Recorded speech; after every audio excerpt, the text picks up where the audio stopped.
بسم اللہ الرحمن الرحیم۔ السلام علیکم کلاس۔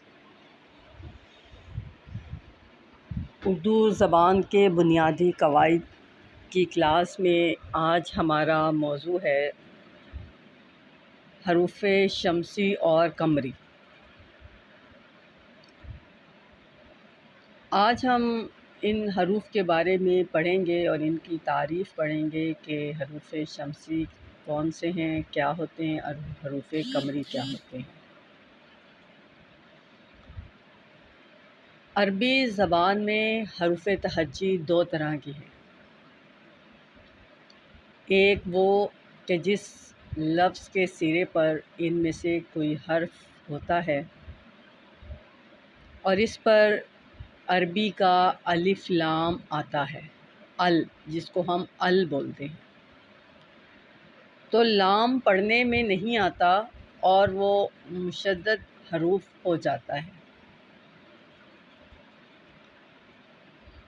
ان حروف کے ساتھ الف لام تو لگتا ہے لیکن پڑھنے میں وہ لام نہیں پڑھا جاتا۔ ایسے حروف کو حروف شمسی کہتے ہیں۔ عربی میں حروف تہجی دو طرح کے ہوتے ہیں، جس کو حروف شمسی اور حروف قمری کہتے ہیں۔ ایسے لفظ جن کے سرے مین سٹارٹ، ایسے الفاظ جیسے الشمس، اب اس میں الف اور لام آ رہا ہے لیکن ہم اس میں شمس پڑھتے ہیں، تو وہ لفظ جس کے سرے پر ان میں سے کوئی حرف ہوتا ہو اور اس پر عربی کا الف لام آتا ہے تو لام پڑھنے میں نہیں آتا۔ ایسے حروف کو حروف شمسی کہتے ہیں اور وہ تعداد میں 14 ہیں۔ کون کون سے ہیں؟ تے، سے، دال، زال، رے، زے، سین، شین، صاد، ضاد، طا، ظا، لام، نون۔ یہ 14 حروف ہیں جن کو ہم حروف شمسی کہتے ہیں۔ ان حروف کا نام شمسی اس لیے رکھا گیا کہ الشمس پڑھنے میں لام نہیں پڑھا جاتا۔ الشمس پڑھنے میں لام نہیں پڑھا جاتا، اس لیے اسے شمسی حروف کہا جاتا ہے۔ دوسرے وہ حروف جن پر الف لام آتا ہے تو پڑھا بھی جاتا ہے، جیسے ایسے حروف کو حروف قمری کہتے ہیں۔ اور وہ کون کون سے حروف ہیں؟ الف، بے، جیم، ہے، خے، عین، غین، فے، قاف، کاف، میم، واو، حمزہ، چھوٹی یے۔ ان حروف کو قمری اس لیے کہتے ہیں کہ القمر پڑھنے میں لام تلفظ میں آتا ہے، تو ایسے حروف کو حروف قمری کہتے ہیں۔ یہ حروف تہجی عربی کے ہیں۔ عربی کے دو حروف تہجی ہیں، حروف شمسی اور حروف قمری۔ اب اسی طرح اردو حروف تہجی بھی ہیں۔ اردو زبان میں 36 حروف تہجی اور 47 آوازیں ہیں۔ کتنے ہیں حروف؟ 36 حروف تہجی اور آوازیں کتنی ہیں؟ 47، جن میں سے بیشتر عربی سے لیے گئے ہیں اور دیگر انہی کی مختلف شکلیں ہیں۔ کچھ حروف کئی طریقوں سے استعمال ہوتے ہیں اور کچھ مخلوط حروف بھی استعمال ہوتے ہیں۔ جو دو حروف سے مل کر بنتے ہیں، بعض لوگ حمزہ کو الگ حرف نہیں مانتے۔ مگر پرانی اردو کتب اور لغات میں اسے الگ حرف کے طور پر لکھا جاتا ہے۔ مختلف الفاظ میں یہ الگ حرف کے طور پر ہی استعمال ہوتا ہے، مثلاً دائرہ۔ یہ بات مد نظر رکھنا ضروری ہے کہ اردو تختی اور اردو حروف دو مختلف چیزیں ہیں، کیونکہ اردو تختی میں اردو حروف تہجی کی کئی اشکال ہو سکتی ہیں جن کو الگ حرف کا درجہ نہیں دیا جا سکتا، بلکہ وہ ایک ہی حرف کی مختلف شکلیں ہیں، مثلاً نون غنہ کی شکل ہے، اور ہے دو چشمی ہے اور ہے ایک ہی حرف کی دو مختلف شکلیں ہیں۔ لفظ ایک ہی ہے، حرف ایک ہی ہے، لیکن اس کی مختلف اشکال ہیں۔ ایک اور مثال الف ممدودہ اور الف مکسورہ۔ الف ممدودہ جس کو ہم الف مدہ کہتے ہیں، اس کو ہم الف ممدودہ کہتے ہیں، اور الف جس کے اوپر کوئی مد شد یا زبر زیر نہیں ہوتی، صرف الف، اس کو ہم الف مکسورہ کہتے ہیں۔ یہ دونوں ایک ہی لفظ ہے، حرف ہیں، الف ممدودہ اور الف مکسورہ، جو اردو تختی میں الگ ہیں مگر اردو کا ایک ہی حرف شمار ہوتا ہے۔ یہ ہیں اردو کے حروف تہجی۔ اردو حروف تہجی 36 ہیں اور 47 اس کی آوازیں ہیں۔ اردو حروف تہجی میں بیشتر حروف جو ہیں وہ عربی سے لیے گئے ہیں اور ان کی مختلف اشکال ہیں۔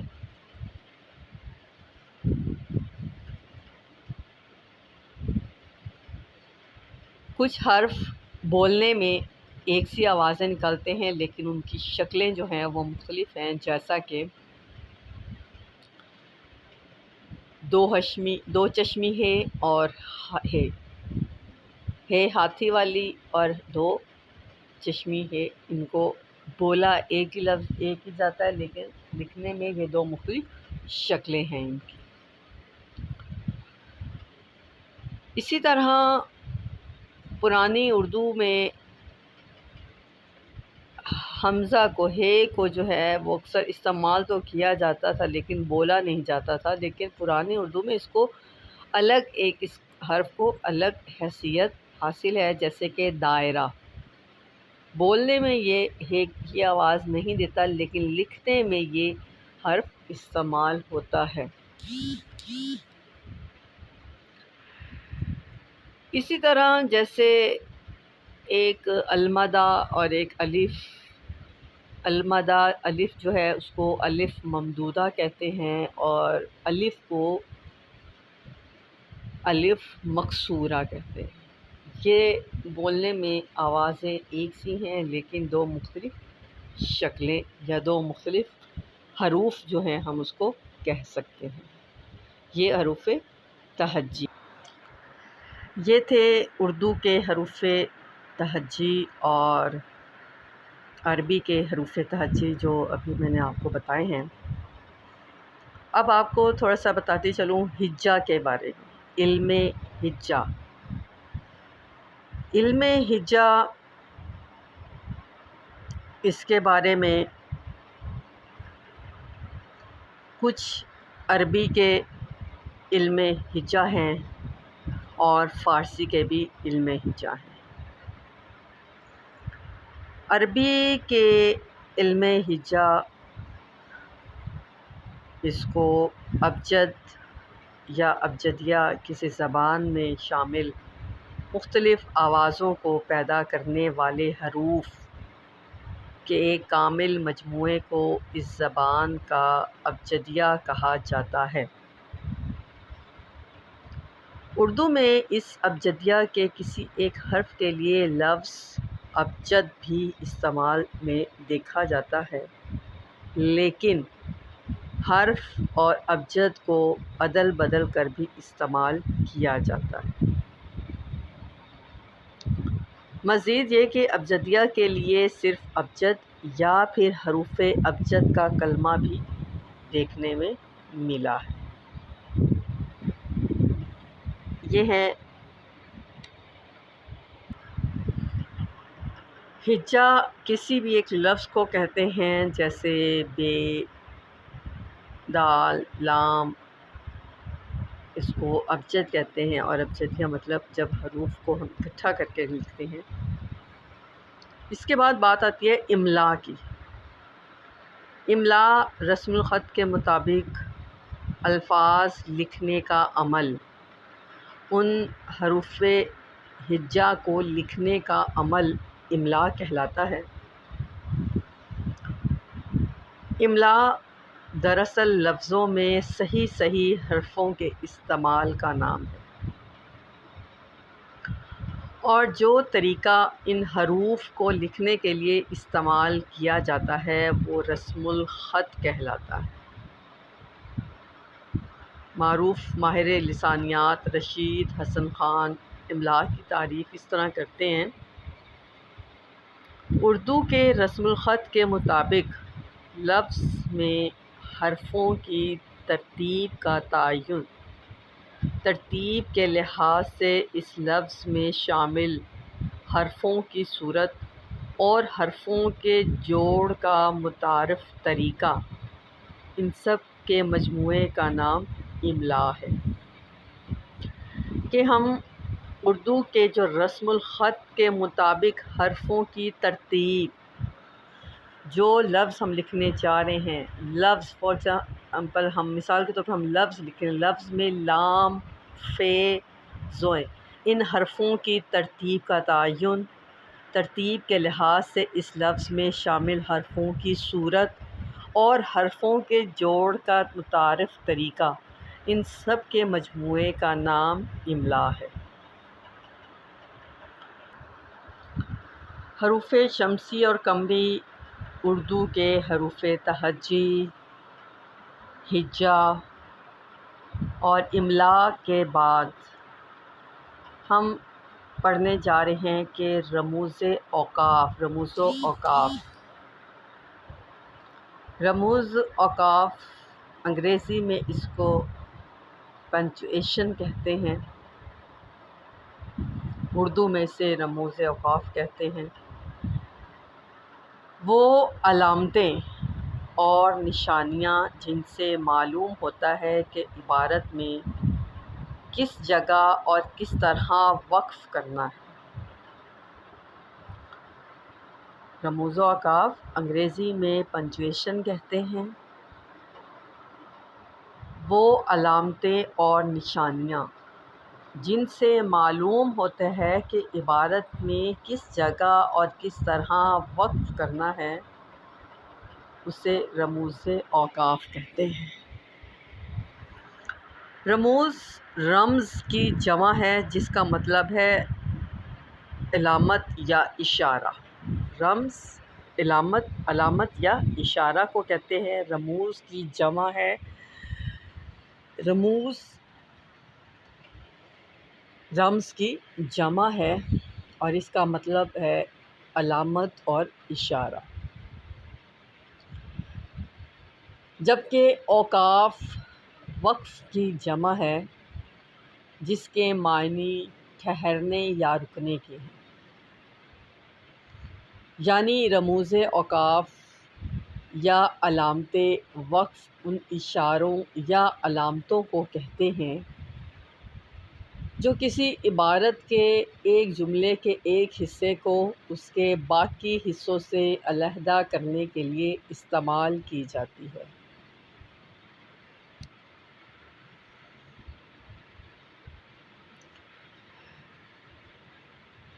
اردو، انگریزی یا دوسری زبانوں کے قواعد میں ان اوقاف اور علامات کو بہت اہمیت حاصل ہے۔ اگر ان کا خیال نہ رکھا جائے تو مفہوم کچھ سے کچھ بلکہ بعض اوقات تو اس کے بالکل الٹ ہو جاتا ہے۔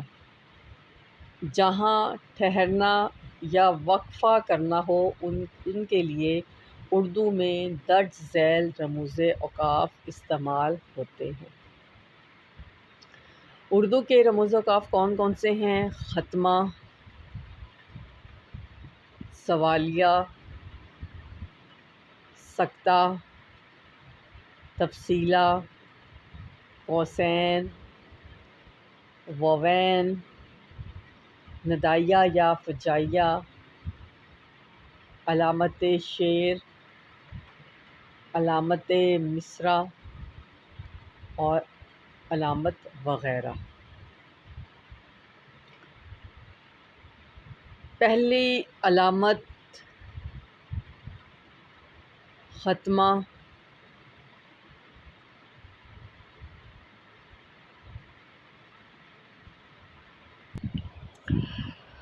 پہلا رموز اوقاف جو اردو میں استعمال کیا جاتا ہے عبارت کے آخر میں اسے ختمہ کہتے ہیں۔ جملے کے آخر میں ختمہ فل سٹاپ کو انگریزی میں فل سٹاپ کو کہتے ہیں اور اردو میں ختمہ کہتے ہیں۔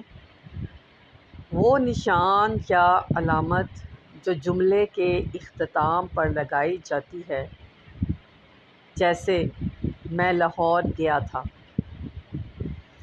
اس کے آخر میں جو علامت لگائی جاتی ہے اسے ختمہ کہتے ہیں۔ سوالیہ،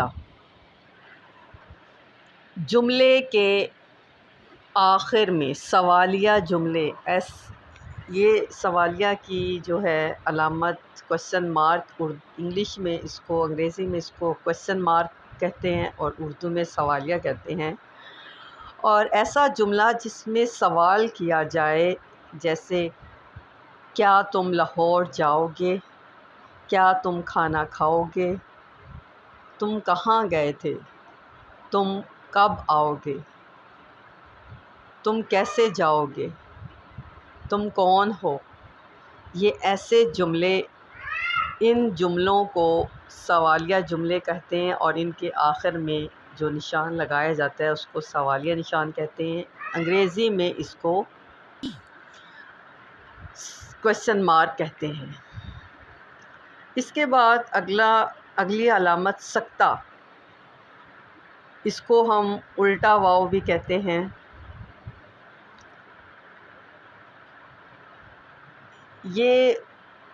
اس کو ہم کوما بھی کہتے ہیں، انگریزی میں اس کو ہم کوما کہتے ہیں۔ سکتہ علامت جملے کے درمیان میں آتی ہے، جہاں تھوڑا سا وقفہ یا ٹھہراؤ کرنا ہو اور اس کے بعد آگے چلے جانا ہو، وہاں ہم نشان سکتہ لگاتے ہیں۔ تفصیلیہ، اس میں کوما،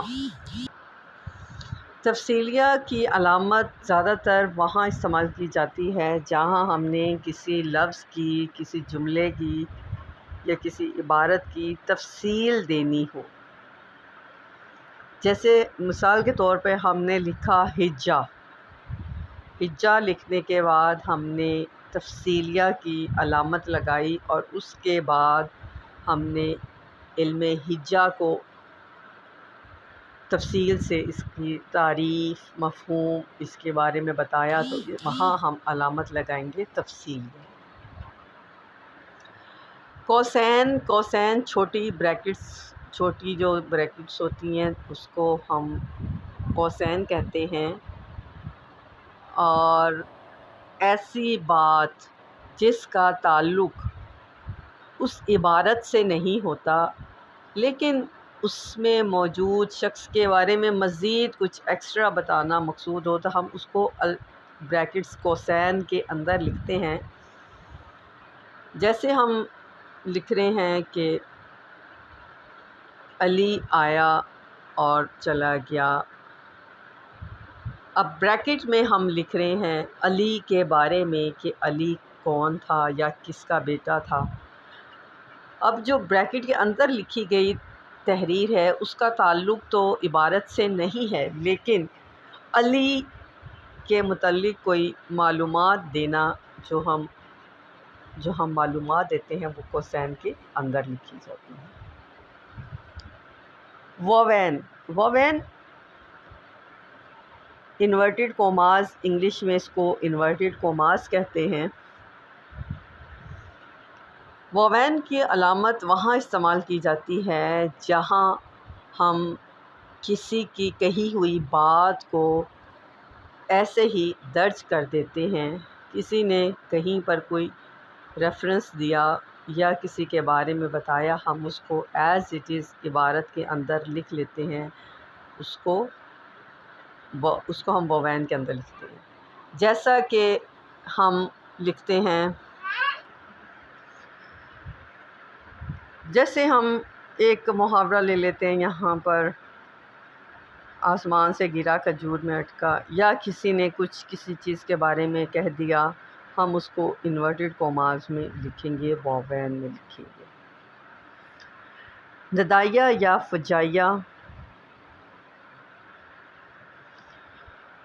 یہ علامت، ندا کا مطلب ہوتا ہے پکارنا، اور فجائیہ کا مطلب ہوتا ہے غصے سے